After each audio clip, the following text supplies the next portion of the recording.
Moi c'est Anissa, présentatrice officielle des dessins du LIRSA. Et voici mon laboratoire de recherche. C'est le laboratoire interdisciplinaire de recherche en sciences de l'action, le LIRSA. Il est composé de 4 branches, c'est-à-dire de 4 équipes de recherche. Et aujourd'hui, je vous propose d'explorer de plus près les travaux de l'équipe SPEED qui s'intéresse au développement des organisations et des territoires par l'innovation et la prospective. Plus précisément, nous allons essayer de décrypter ensemble une étude réalisée autour des communautés d'innovation. Cette étude est publiée en 2021 dans la revue Management International. Communauté d'innovation, de quoi parle-t-on exactement ? Elle a été menée par 5 chercheuses, Sandra Dubouloz, Anne Berthinier-Poncet, Luciana Castro-Gonçalves, Émilie Ruiz et Catherine Thévenard-Puteaux. Plongeons-nous sans plus tarder dans le contexte de notre enquête du jour. Dans notre économie, les entreprises font face parfois à une rude concurrence. Elles doivent ainsi, pour rester compétitives, innover. Elles mettent alors en place des collaborations afin de développer leurs compétences.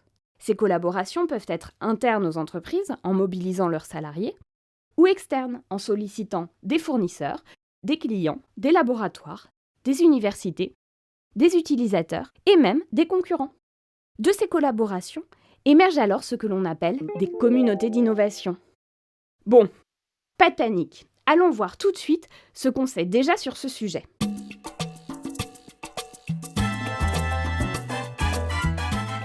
Depuis plusieurs années, beaucoup de recherches se sont intéressées aux communautés d'innovation.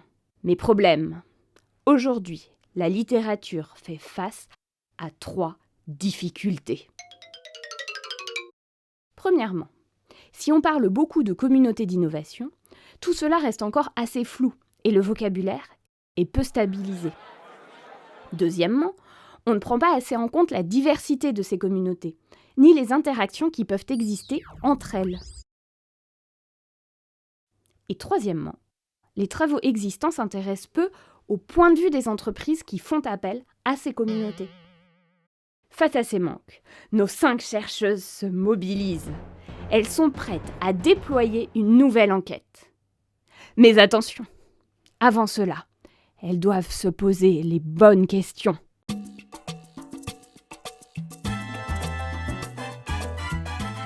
Et oui, pas de recherche en gestion sans question de recherche. Nos chercheuses en ciblent 3. Question 1.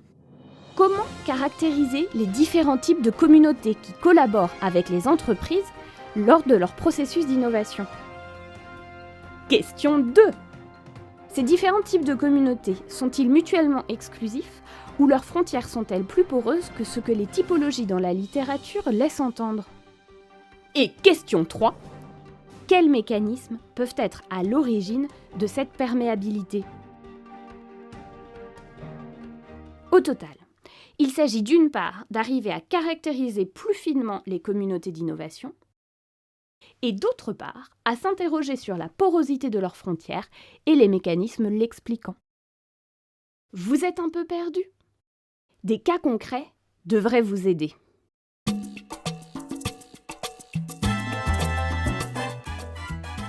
Et du concret, en voici, en voilà. Si je vous dis ski, trail, randonnée, escalade, canyoning, vous voyez le point commun ? Vous êtes dans le monde des sports de pleine nature, appelés dans le jargon sport outdoor. Ce secteur intéresse particulièrement nos chercheuses, car il constitue un terrain favorable au développement des communautés d'innovation. Et ce, pour plusieurs raisons. Le dynamisme de son industrie, ses besoins en innovation, mais aussi et surtout la passion, l'engagement et les valeurs que partagent tous les sportifs outdoor. Sur ce marché, nos chercheuses sont allées à la rencontre de 3 entreprises spécialistes. La première, j'ai nommé Decathlon. C'est la 2e entreprise distributrice d'articles de sport dans le monde. super innovante, elle conçoit désormais la majeure partie des produits qu'elle commercialise. Son innovation star ? La tante Quechua 2 secondes. Ensuite, l'entreprise Salomon. Connue historiquement pour ses skis et chaussures de ski à la pointe de l'innovation, elle est aujourd'hui leader du marché de la chaussure de trail. Vous savez, ces fous qui courent en montagne. Son innovation star, la Sense Ultra, chaussure de trail de 210 grammes seulement. Enfin, l'entreprise Red Light. Créée par un ingénieur textile passionné de sport, cette PME propose sur Internet des produits innovants et très performants dans le secteur du trail qui ont la particularité d'être conçus par et pour les utilisateurs. Son innovation star, un sac-gilet proche du corps et super léger. Si nos chercheuses n'ont pas besoin nécessairement de tentes ni de chaussures de trail pour leur enquête, quoique, il leur faut tout de même prévoir quelques matériaux méthodologiques. Elles se sont donc équipées. Premièrement, d'une revue de presse sur les 3 entreprises étudiées afin de collecter le maximum d'informations sur elles. Deuxièmement, d'observations passives à travers des visites de sites et des journées spéciales dédiées à l'innovation dans les entreprises. Et troisièmement, de 30 entretiens semi-directifs de 2014 à 2018 auprès de directeurs de sites, designers, responsables R&D, ingénieurs produits, chefs de produits, etc. Soit quand même 37 heures d'entretien et 461 pages de retranscription en 4 ans d'enquête. À partir de tout ça, elle pratique une triangulation des données, c'est-à-dire qu'elle compare les données issues d'au moins 2 techniques de collecte. Puis elle réalise une analyse thématique du contenu obtenu. 2 résultats différents émergent de l'enquête. Les premiers travaux montrent que Decathlon, Salomon et Red Light mobilisent au quotidien 3 types de communautés d'innovation. Les communautés de pratique. Elles regroupent des collaborateurs internes très attachés à leur entreprise et eux-mêmes passionnés par la pratique sportive. Leur but ? Partager leurs connaissances sur les produits afin de résoudre ensemble des problèmes techniques. Les communautés d'utilisateurs. Elles se composent de sportifs amateurs, de clients, voire de véritables brand lovers qui proposent des retours d'utilisation et aident à l'amélioration des produits ou participent directement à leur conception. Ils sont très actifs sur les réseaux sociaux via Instagram, Facebook ou des chaînes YouTube.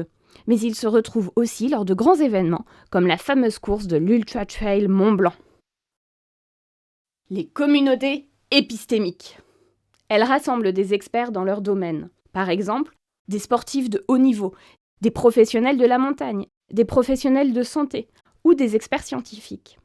Leur objectif est de produire des connaissances structurantes afin de faire évoluer les pratiques et de renforcer la technicité, la performance et l'innovation des produits. Les chercheuses atteignent leur premier objectif de recherche, non seulement en identifiant ces 3 communautés, mais aussi en relevant 6 critères qui leur permettent de les caractériser. Elles se distinguent en effet selon le profil de leurs membres, leurs objectifs, la dynamique organisationnelle, la nature de leurs liens sociaux, leur relation à l'espace, selon qu'il est physique ou virtuel, et leur contribution à l'innovation dans l'entreprise. Mais ce n'est pas tout. Un deuxième résultat ressort de la recherche. Les frontières entre ces 3 communautés d'innovation sont bien plus perméables qu'il n'y paraît. Et oui, les membres sont la plupart du temps passionnés par le sport outdoor qu'ils pratiquent et naviguent entre les différents types de communautés d'innovation. Par exemple, certains utilisateurs fans d'une marque et pratiquant un sport intensément sont recrutés comme collaborateurs dans les entreprises, voire un jour évoluent en tant qu'experts s'ils deviennent des athlètes de haut niveau. Ils appartiennent donc à la fois à la communauté d'utilisateurs, à celle de pratique et à celle épistémique. En plus de celle entre communautés, ces individus brouillent aussi les frontières internes et externes des entreprises, car ils se situent autant à l'intérieur qu'à l'extérieur. Mais notre équipe d'enquêtrices ne s'arrête pas là. Elle prolonge ses réflexions en discutant ses résultats. Premièrement, elles réfléchissent à une façon de valoriser les multiples interactions découvertes entre les communautés d'innovation de sport outdoor. Pour témoigner de ces liens, elles proposent d'introduire la notion de constellation de communautés d'innovation interconnectées. Aussi classe que la grande ours, n'est-ce pas ? Deuxièmement, elles s'interrogent sur les mécanismes à l'origine des interactions entre communautés. Pour cela, elles s'appuient sur le concept d'objets frontières, c'est-à-dire des objets abstraits ou concrets qui permettent des médiations entre des mondes sociaux autonomes mais qui interagissent entre eux. Chez Salomon, Decathlon ou Red Light, elles relèvent plusieurs de ces objets frontières et parlent de pratiques frontières lorsque les entreprises créent spécifiquement des espaces dans lesquels les membres de différentes communautés sont amenés à collaborer ensemble, comme lors de sessions de prototypes produits, par exemple.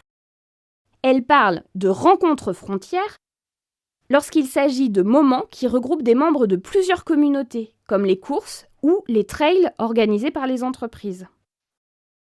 Enfin, elles parlent d'acteurs frontières pour désigner les acteurs jouant eux-mêmes un rôle d'interface communautaire. C'est le cas des community managers qui animent des rencontres entre plusieurs communautés. C'est également le cas de membres qui, de par l'évolution de leur relation à la marque, ont parcouru plusieurs communautés et témoignent désormais d'une multi-appartenance communautaire. Pratiques frontières, rencontres frontières et acteurs frontières sont donc des mécanismes qui participent au mélange des communautés d'innovation et à rendre plus poreuses leurs frontières. C'est maintenant le temps du bilan. Le travail des chercheuses propose 2 principales contributions. Sur le plan théorique, les précédents travaux se concentraient sur l'étude d'une seule communauté d'innovation, ou seulement sur ses frontières internes-externes. Mais cette enquête pousse la littérature un peu plus loin, en mettant en lumière de nombreuses perméabilités et interactions entre les communautés d'innovation. Sur le plan managérial, ce travail incite les entreprises à mobiliser de manière complémentaire les différents types de communautés pour favoriser les transferts de connaissances. Et si le virtuel ouvre de nouveaux espaces d'échange, selon l'étude, l'interaction physique des communautés reste primordiale pour développer le réseau d'innovation. Ces contributions font avancer la compréhension des communautés d'innovation. Mais nul n'est parfait. Alors pour aller plus loin, les chercheuses proposent d'explorer d'autres pistes, comme évaluer les perceptions des membres des communautés ou l'impact de ces communautés sur les différentes étapes du processus d'innovation. En bref, vous l'aurez compris, que vous soyez une organisation tournée vers l'innovation ou des sportifs invétérés, n'hésitez pas à débattre avec une multitude de passionnés comme vous, virtuellement ou bien dans les montagnes, pour faire fertiliser vos plus belles idées.